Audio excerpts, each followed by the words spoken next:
Hello friends, स्वागत है आपका माय हिमाचल न्यूज़ में। हिमाचल प्रदेश तथा अन्य प्रमुख खबरों के लिए माय हिमाचल न्यूज़ चैनल को सब्सक्राइब कर लें।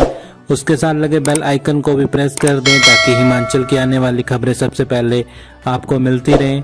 तो चलिए सबसे पहले कोरोना वायरस पे बात करते हैं। तो हिमाचल में आज 41 नए मामले सामने आए हैं, 81 ठीक हुए हैं, किसी की नहीं गई है जान। हिमाचल में आज कोरोना के 41 मामले सामने आए हैं, वहीं 81 कोरोना पॉजिटिव ठीक हुए हैं।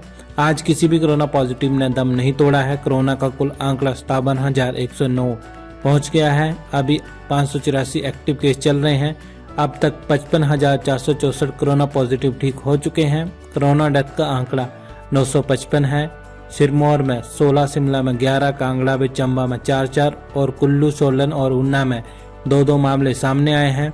इसके साथ ही शिमला के 22, कांगड़ा के 20, हमीरपुर के 13, सोलन के 10, बिलासपुर के 6, ऊना के 3, मंडी व सिरमौर के 2 और चंबा, कुल्लू व लाहौल स्पीति का 1 पॉजिटिव ठीक हुआ है। उम्र कम थी, हौसला बुलंद था, कम उम्र में ही बन गए ये प्रधान। हिमाचल प्रदेश में पंचायत चुनाव 2021 का पहला चरण हो चुका है और दूसरे चरण के लिए 19 जनवरी को वोटिंग हो रही है। पहले चरण में युवा चेहरे चुनकर आ रहे हैं। पिछले पंचायत चुनाव में मंडी जिला के स्वराज क्षेत्र के तहत आने वाली ग्राम पंचायत हुरचन से 22 वर्षीय जबना चौहान चुनकर आई थी। जबना चौहान को उस वक्त देश के सबसे युवा सरपंच होने का खिताब मिला था, लेकिन अब जबना के इस रिकॉर्ड को स्वराज क्षेत्र के तहत आने वाली कल्याणी पंचायत की निवासी खीरामणि ने तोड़ दिया है। खीरामणि 21 साल 10 महीने की उम्र में बतौर सरपंच चुनकर आई है।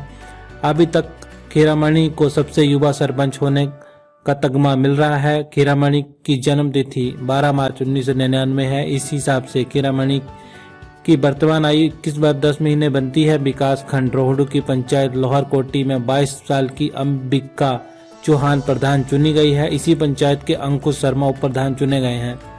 जहां छात्र ज्यादा, वहां सिर्फ बोर्ड कक्षाओं की ही रेगुलर पढ़ाई, स्कूलों के लिए एसओपी जारी। हिमाचल में 1 फरवरी से मास्क, 2 गज की दूरी के साथ शिक्षण संस्थानों में कक्षाएं लगेंगी।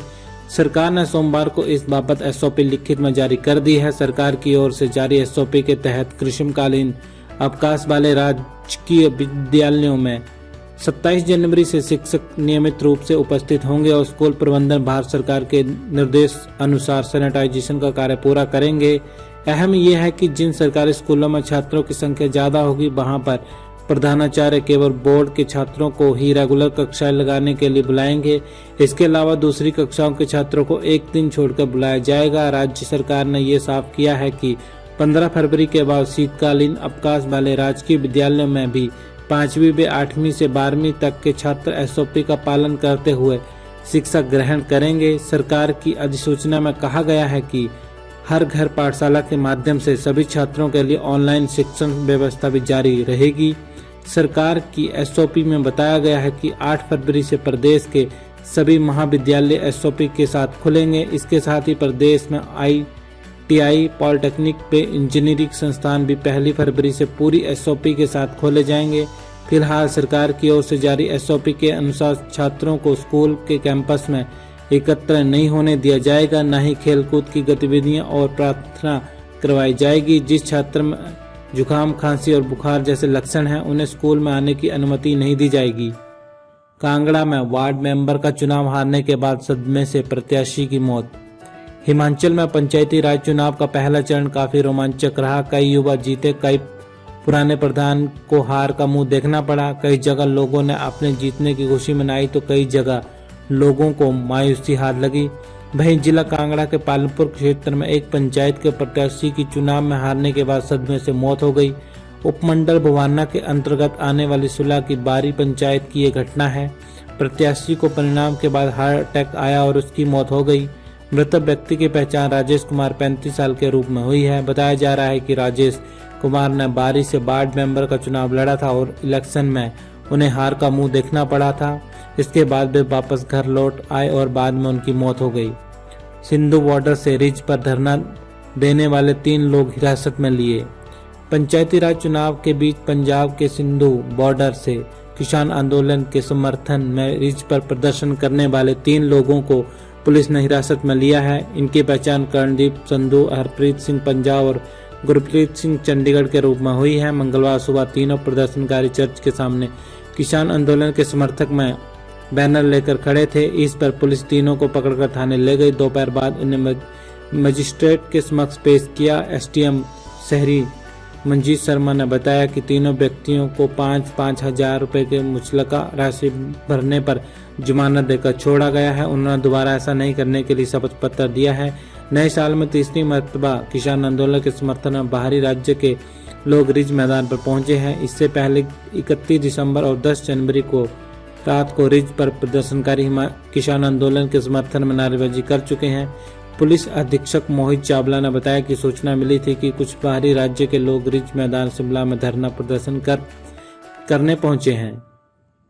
शिमला में 3 सगे भाई बहन बने पंचायत प्रधान और उप प्रधान। हिमाचल प्रदेश के पंचायती राज चुनाव के पहले चरण में शिमला जिले के ठियोग विकासखंड के एक ही परिवार के 3 सगे भाई बहन प्रधान और प्रधान चुने गए हैं। ठियोग की धमांद्री पंचायत में शशिकला शर्मा प्रधान पद पर निर्वाचित हुई है, जबकि इनके भाई चमनलाल मनसागर उप प्रधान चुने गए हैं।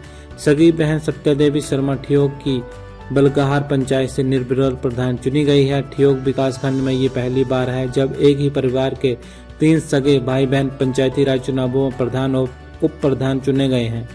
किसानों के आंदोलन से नहीं, वार्ता से ही निकलेगा रास्ता, जेपी नड्डा। किसानों की समस्या का वार्ता से ही हल निकलेगा। किसी भी समस्या के समाधान के लिए आंदोलन कोई रास्ता नहीं है। प्रजातंत्र में वार्ता से ही हर समस्या का हल निकलता है। किसानों की मांगों पर बात करने के लिए केंद्र सरकार पूरी तरह तैयार है। किसानों के मुद्दों के बारे में एक क्लॉज पर कृषि मंत्री ने चर्चा करने की बात की है।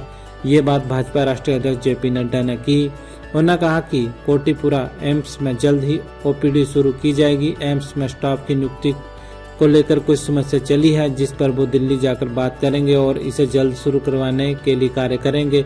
अभी वो ये नहीं बता सकते कि एम्स में ओपीडी कब शुरू होगी। विजयपुर में अपने आवास पर उन्होंने पत्रकारों को संबोधित करते हुए कहा कि केंद्र सरकार ने हमेशा किसान हित में कार्य किया है। वहीं हाल ही में देश में हुए कई राज्यों के उपचुनावों, निकाय और मिनी संसद के चुनाव परिणामों में भाजपा की नीतियों, योजनाओं और विकास कार्यक्रमों को जनता ने वोट दिया है। उन्होंने विजयपुर पंचायत को निर्विरोध चुनने के लिए पंचायत के लोगों का आभार जताया है। उन्होंने विधायक कटवाल की भी इस कार्य में अहम भूमिका निभाने के लिए पीठ थपथपाई है। तो फ्रेंड्स, वीडियो को लाइक कर दें, चैनल को सब्सक्राइब कर दें, उसके साथ लगे बेल आइकन को भी प्रेस कर दें। इसी के साथ जय हिंद, जय भारत।